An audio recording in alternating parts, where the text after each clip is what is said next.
मैं आज ही देविका से बात करता हूं। बस तुम मेरे साथ रहो। आप करना क्या चाहते हैं मोहन? मलिका से शादी?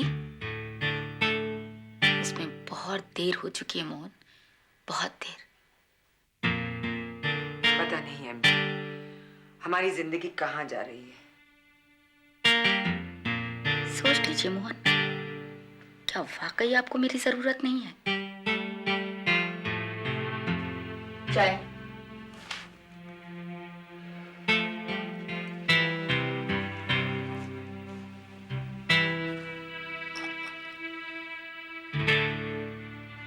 तो तुमने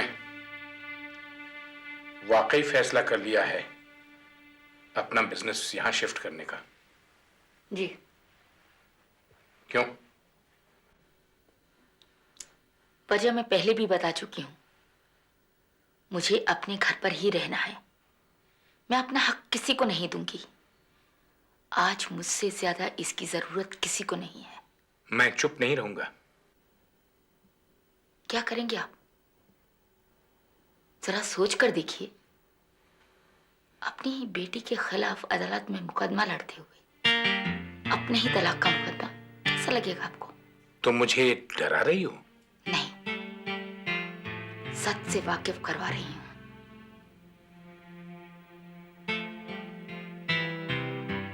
जानते हैं मोहन, दीपा कल रात कितनी घबराई हुई थी? क्यों?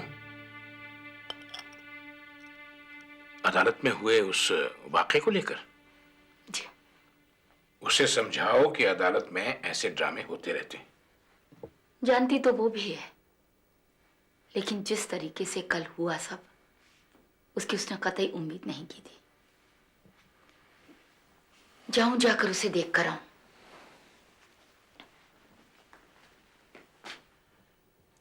मोहन, मैंने जो कुछ कहा उसके बारे में सोचिएगा जरूर। आज जो मैं कह रही हूं, कल वो सारी दुनिया कहेगी।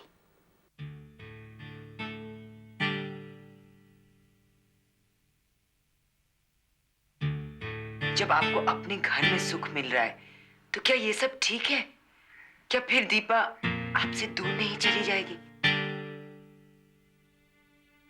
गुजरे वक्त के पीछे दौड़ने की कोशिश करेंगे तो मुंह के बल गिरेंगे। 11 साल पहले की गई बेवकूफियों को दोहराने की इजाजत जिंदगी ना आपको देगी और ना मुझे।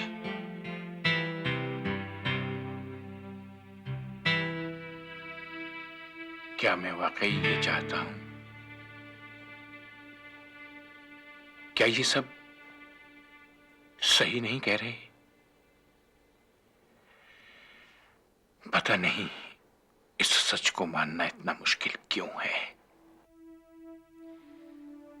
सबसे पहले मिस्टर सूरी, ये अदालत जानना चाहेगी कि पिछली हियरिंग में जो तमाशा हुआ उसके बारे में आप क्या कहना चाहते हैं? योर ऑनर, पिछली हियरिंग में जो कुछ भी हुआ, मैं उसे अपने क्लाइंट के डिफेंस में इस्तेमाल तो नहीं करना चाहता था, मगर अब आपको यह बताना चाहता हूं कि मेरी क्लाइंट माया रॉय के 2 रूप हैं। Maya has a split personality. Split personality? Come on mister Suri, don't be ridiculous. Your honour, पहले तो अदालत में एक अच्छा खासा ड्रामा खेला गया, अब इस ड्रामे को नाम दिया जा रहा है स्प्लिट पर्सनालिटी। ये बिल्कुल सच है योर ऑनर। माया की साइकोलॉजिकल इवैल्यूएशन और हमारी छानबीन के दौरान डॉक्टर ग्रेवाल और मुझे ये पता चला कि माया की स्प्लिट पर्सनालिटी है। तो फिर आपने ये बात अदालत के सामने पहले क्यों नहीं रखी? क्योंकि योर ऑनर, अगर ये बात मैं पहले बता देता तो मुझे इस बात को साबित भी करना पड़ता, और इस बात को साबित करना मेरे हाथ में नहीं था। पिछली हियरिंग में इन्होंने वर्षा को बाहर लाकर मेरा काम आसान कर दिया है। ये वर्षा कौन? वर्षा ही माया का दूसरा रूप है your honour, Maya's alternate personality, जो पिछली बार इस अदालत में आई थी। योर ऑनर, ये सब मनगढ़ंत कहानियां हैं। माया रॉय को अच्छी तरह से तैयार करके अदालत में लाया गया है। योर ऑनर, आपने माया के बयान में खुद सुना है कि माया किस तरह एक हद तक सारी बातें याद कर सकती है, उसके बाद अचानक वो सब कुछ भूल जाती है। जैसे कि उसे ये याद है कि वो किताब लेने पांडे साहब के घर गई थी, उसे ये भी याद है कि वहां पर उसने कुछ आवाजें भी सुनी, मगर उसके बाद क्या हुआ? वो चाकू उसके हाथ में कैसे आया? उसे कुछ याद नहीं। फिर इसकी वजह क्या है मिस्टर सूरी? योर ऑनर, इसकी वजह है कि माया कभी-कभी फ्यूग स्टेट में चली जाती है। फ्यूग स्टेट? यस योर ऑनर, जैसा कि आप जानती है, फ्यूग स्टेट एक तरह की बेहोशी की हालत है और इस हालत में वर्षा माया का रूप ले लेती है और वो सब काम करती है जिसकी माया को कोई खबर ही नहीं। योर ऑनर, प्रोसिक्यूशन कहता है कि माया नॉर्मल है। मैं मानता हूं माया नॉर्मल है। फिर? माया नॉर्मल है, लेकिन वर्षा नहीं। वर्षा को कानून की, इंसाफ की कोई समझ ही नहीं, क्योंकि उसे सही और गलत में फर्क ही नहीं पता। योर ऑनर, एक बार इस लड़की ने अदालत में छोटा सा ड्रामा क्या कर दिया तो मिस्टर सूरी ये माया और वर्षा की पूरी कहानी बनाने लगे हैं। क्या इस सब का कोई सबूत है आपके पास? योर ऑनर, माया की साइकोलॉजिकल इवैल्यूएशन के दौरान हमने उसके साथ की गई सेशंस को रिकॉर्ड किया है। अगर आप चाहें तो देख सकती हैं। आप देख सकती हैं कि किस तरह वर्षा अचानक माया का रूप लेती है। एंड एनीवे योर ऑनर, वर्षा को अदालत में मैं नहीं लाया, प्रोसिक्यूशन लाया है। योर ऑनर, ये कहते हैं कि माया ने खून किया है, मैं कहता हूं वर्षा ने खून किया है। योर ऑनर, ये इंसान एक है, चाहे ये उसे माया कहे या वर्षा, और अगर इसने कत्ल किया है तो इसकी सजा उसे मिलनी ही चाहिए। योर ऑनर, माया को सजा की नहीं, इलाज की जरूरत है। उसे इलाज के लिए एक मेंटल हॉस्पिटल में रखा जाना चाहिए। This is not done your honour. इतना बेरहम कत्ल करने के बाद कोई भी इंसान इतनी आसानी से छूट जाए सिर्फ इसलिए कि उसने अदालत में सबको यह यकीन दिलाने की कोशिश की है कि वो दिमागी मरीज है, जबकि सारे एक्सपर्ट्स का कहना है कि वो बिल्कुल नॉर्मल है। मिस्टर सूरी, पिछली हियरिंग में इस लड़की ने जो कुछ किया उससे हल्का सा शक तो यकीनन पैदा होता है, पर इट्स नॉट इनफ। अदालत में ऐसे नाटक तो होते ही रहते हैं। Your honour, I have one more point. Maya की मेंटल इंस्टेबिलिटी की असली वजह। असली वजह? Yes your honour. Your honour, ये टेप मुझे मिस्टर पांडे के घर से मिला है, जिसमें मौजूद है माया की मेंटल इंस्टेबिलिटी की वो असली वजह। दो चेहरे सिर्फ माया के नहीं है। मिस्टर पांडे भी दो चेहरों के साथ जी रहे थे। मिस्टर पांडे ने इन तमाम बच्चों को सेक्सुअली अब्यूज किया था योर ऑनर। जी हां, और इस टेप में मौजूद है उनके उस चेहरे का असली सबूत। योर ऑनर, मैं रिक्वेस्ट करूंगा कि इस टेप को इस भरी अदालत में ना चलाया जाए। Okay. Will both of you come to my chamber?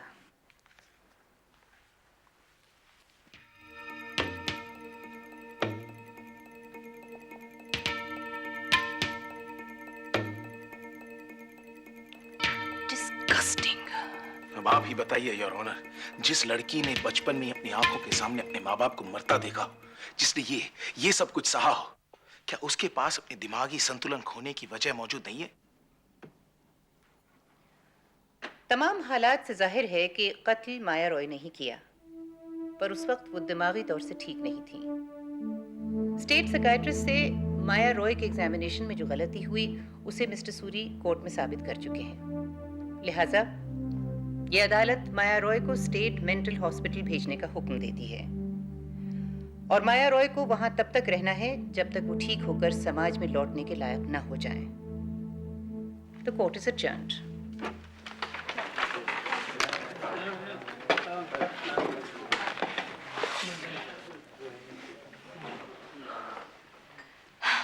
Congratulations Madhav, आज मुझे यकीन हो गया कि तुम वकालत सिर्फ पैसे के लिए नहीं, इंसाफ के लिए भी करते हो। मुबारक हो माया। माधव ने तुमसे कहा था ना कि तुम्हें कुछ नहीं होगा। थैंक यू डॉक्टर, ये सब आपकी वजह से है। नहीं, अगर तुम्हें थैंक्स कहना है तो माधव को कहो। Congratulations once again Madhav. मैं चलती हूँ, मेरा काम यहीं खत्म होता है। Thank you doctor, good bye. Bye Maya. सचमुच बहुत सीधी है ना मिस्टर सूरी? हाँ, बहुत सीधी है। Well Maya, you free now. All thanks to you mister Suri. अब देखो, अस्पताल में ठीक तरह से रहना, वहाँ के डॉक्टर्स बहुत अच्छे हैं, तुम बहुत जल्दी पूरी तरह से ठीक हो जाओगी। पर मुझे हुआ क्या है मिस्टर सूरी? माया, मिस्टर सूरी, आप वाकई बहुत अच्छे लॉयर हैं। आपने तो जज, डॉक्टर्स, यहाँ तक कि मुझे भी कन्विंस कर दिया कि माया और वर्षा एक नहीं, दो लोग हैं। कांस्टेबल, मुझे तो सिर्फ एक बात का दुख है। किस बात का? कत्ल की असली वजह अभी तक कोई नहीं जानता। कौन सी वजह? मिस्टर सूरी, जिंदगी में मुझे सिर्फ एक अच्छा इंसान मिला था और वो था मोहित।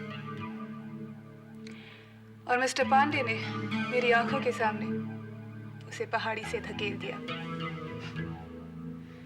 मैं किसी से कहती भी तो कौन मेरा यकीन करता। मैं चुप रही, मगर मेरा गुस्सा तो ठंडा नहीं हुआ।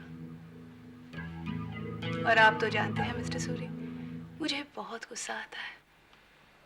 यानी वर्षा कोई नहीं थी? ओह मिस्टर सूरी, सोचिए, शायद माया कोई ना हो।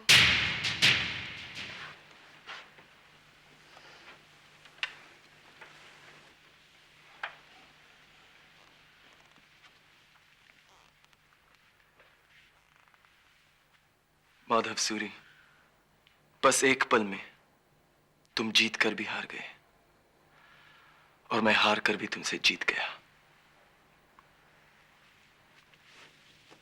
पर क्या हार और क्या जीत।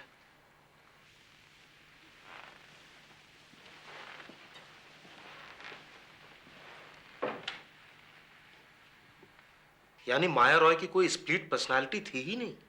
बड़ी गजब की लड़की थी यार। तू दोबारा अपील क्यों नहीं करता? किस मुंह से अपील करूं? अदालत में जाकर यह कहूं कि प्रोसिक्यूशन की मेडिकल रिपोर्ट सही थी, मैं गलत था। उस 18 साल की लड़की ने मुझे बेवकूफ बना दिया। चलो चाहे जो भी हो, कम से कम ये केस तो तू जीत चुका है इंडिपेंडेंटली। ऐसी जीत भी किस काम की? अच्छा होता अगर मैं हार गया होता, कम से कम इंसाफ की तो जीत होती। चल छोड़ यार, अब तू अपना ऑफिस शुरू करने की सोच। मैंने तो एक जगह भी देख रखी है ऑफिस के लिए। नहीं यार, मैं सोच रहा हूं फिलहाल घर से ही काम करूंगा, धीरे धीरे बढ़ता रहेगा। यानी तूने पक्का फैसला कर लिया है कि तू एमके साहब के पास वापस नहीं जा रहा है? हाँ, क्योंकि जब तक शशांक एमके साहब के पास है, मैं उनके करीब नहीं रह सकता। हाँ यार, एक रंज तो हमेशा रहेगा कि हम शशांक की असलियत नहीं खोल पाए एमके साहब के सामने। तू कहे तो मैं दोबारा काम पे लग जाऊं? नहीं प्रभाकर, और भी गम है जमाने में शशांक अग्निहोत्री के सिवा। मैं तो बस अपना काम शुरू करना चाहता हूं, अपनी नई जिंदगी की शुरुआत। क्या हार क्या जीत, बस एक पल, एक लम्हा है। तो फिर उस एक लम्हे को पाने के लिए लोग वो सब क्यों करते हैं जो वो करते हैं। काश आज एमके कुलश्रेष्ठ वहां मौजूद होते। काश आज एमके कुलश्रेष्ठ ये देख पाते कि कैसे हार जीत में और जीत हार में बदलती है। मैं देविका से बात नहीं कर पाया। पता नहीं, एक अजीब सा डर, एक अजीब सा खौफ मुझे घेरे रहा। कैसा डर एमके? पता नहीं। मुझे पता है, ये डर दुनिया का है। ये डर अपने उठते कदम के नतीजों का है। ये डर अपनी ढलती उम्र का है एमके। नहीं मल्लिका, मैं सच कह रही हूं एमके। इस सच्चाई को पहचान लीजिए, मान लीजिए।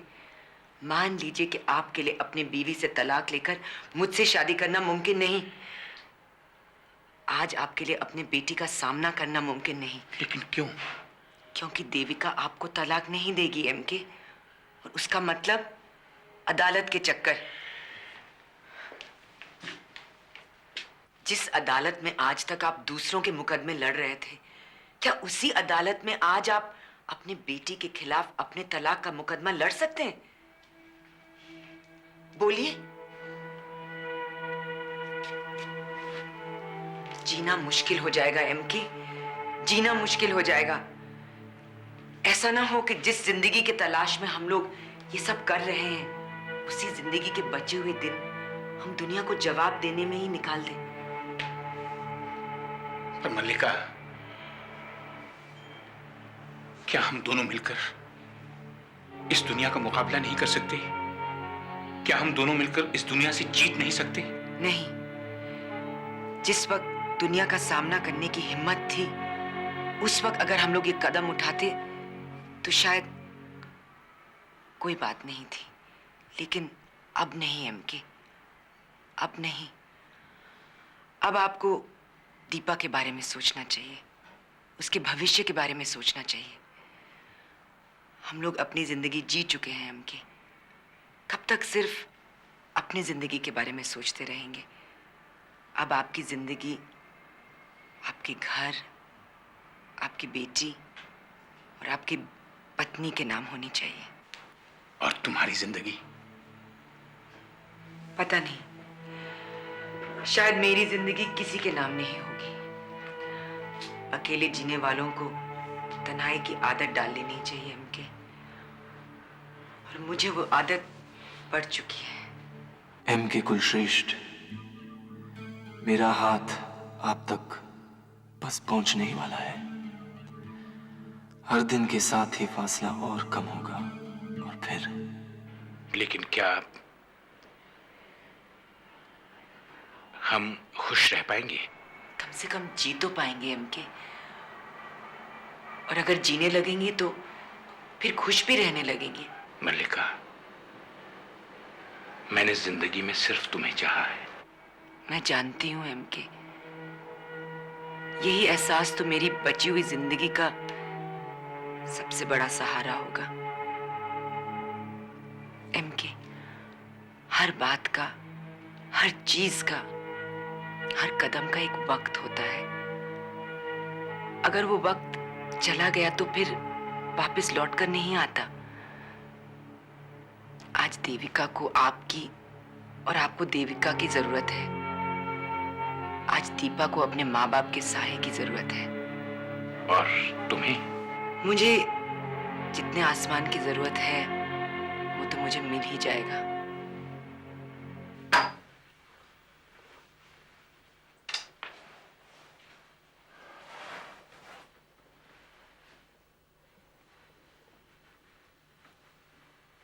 सो जाइए मोहन, रात काफी हो चुकी है।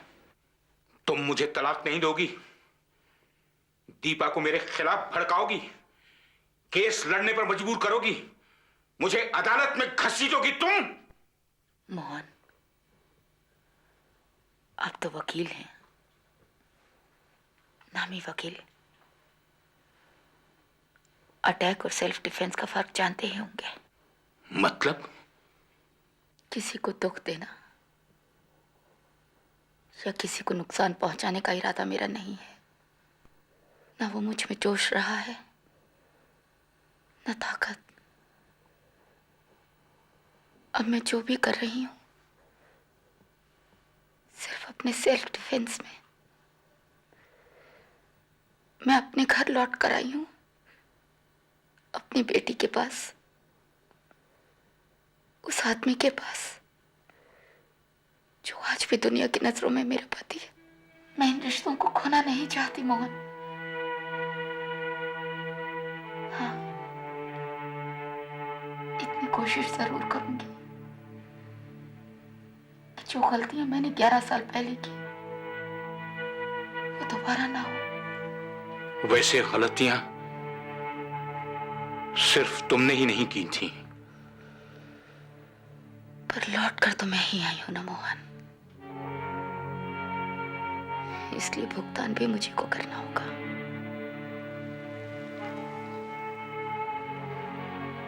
हमारी जिंदगी उस रात की तरह है मोहन,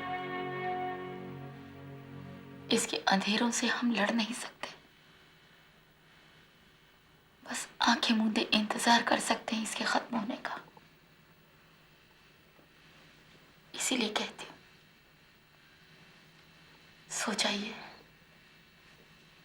और इंतजार कीजिए सुबह होने का।